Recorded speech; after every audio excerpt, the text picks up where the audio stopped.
Hey, what's up you guys? This is Rob from The Gay Guy Plays, and today we're shedding our skin when we get dressed to kill with Saryn's newly blossomed Orphid skin. Okay, so there are a few other videos that were supposed to be in queue before this, but you guys were literally beating down my door for this one, and I can definitely see why. While the Orphid skin is absolutely gorgeous, it can be a tad bit tricky to work with. However, after playing around with it, I did find a few strategies you can use to turn our venomous vixen into some fabulous flora.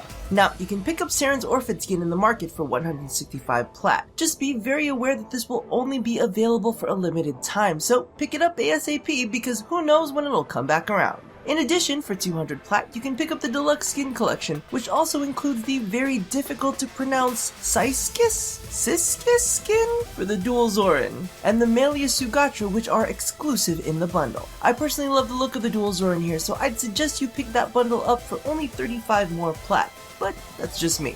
Now, after working with this skin for a while, I found that it's best to start with your energy color and tint number 3. Pick out what you want your final energy color to be, then start shifting around the tint on number 3. What you're gonna have to understand is the skin's energy creates a hazy mobile overlay that blends into tint number 3 ombre style and actually creates a secondary color, which is the tone that you're gonna want to work with. Now, usually I toss up recommended colors, but due to the fact that these two shades are gonna mesh and create a whole nother color, I'm just gonna let you experiment for yourself. But be aware that tint color 3 affects the bottom half of her skirt, the top half of her shoulders, practically all of her helmet, as well as some detailing on her stomach and legs, while her energy color dictates the blends on her skirt, helmet, and shoulders, and actually comes off as solid details in the nummy bits on her shoulder flower and the veining that comes down over her arms and hands. Now for a quick rewind, we go back to her primary color, which affects her chest plate, the top of her skirt, the bottom of her helm, her forearms, and the inner petals of her shoulder flower. Now the thing that impresses me about this particular section is the fact that you can use darker tonal colors and actually have the tones show up. In addition, it works well with not only gem tones but more saturated colors. However, I would just be aware that using lighter and brighter tones does make her look like she's overexposed and can be a bit blinding. In addition, in brighter areas, especially in the void, the tones you use on this section can get washed out, so I personally tend to stick to richer shades.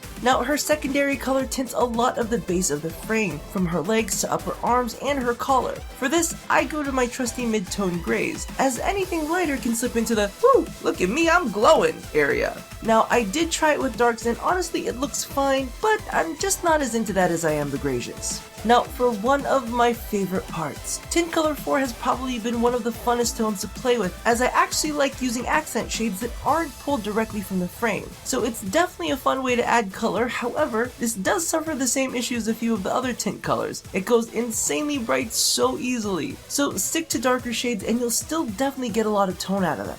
Now, let's get dressed. Call the fire department. This was out of control.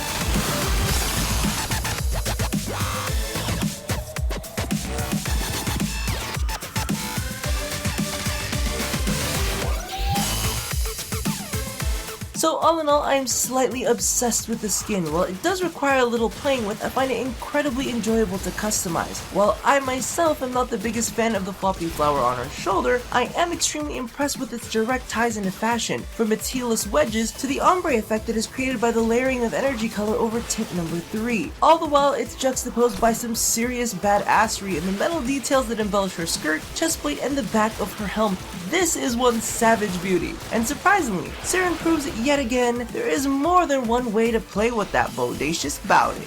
So thank you all for watching another episode of Dressed to Kill. Be sure to check out my previous customization episode on Atlas, as well as a little more on Saryn's glorious new rework in the newest episode of Doing It Raw. Now, don't forget to do all the things that I ask you to do at the end of every one of these, and as always, stay drop dead gorgeous. Now, who the hell needs Miasma 1.0 when you can literally walk around looking like Jesus? Ain't nobody gonna try to fuck with you looking like that.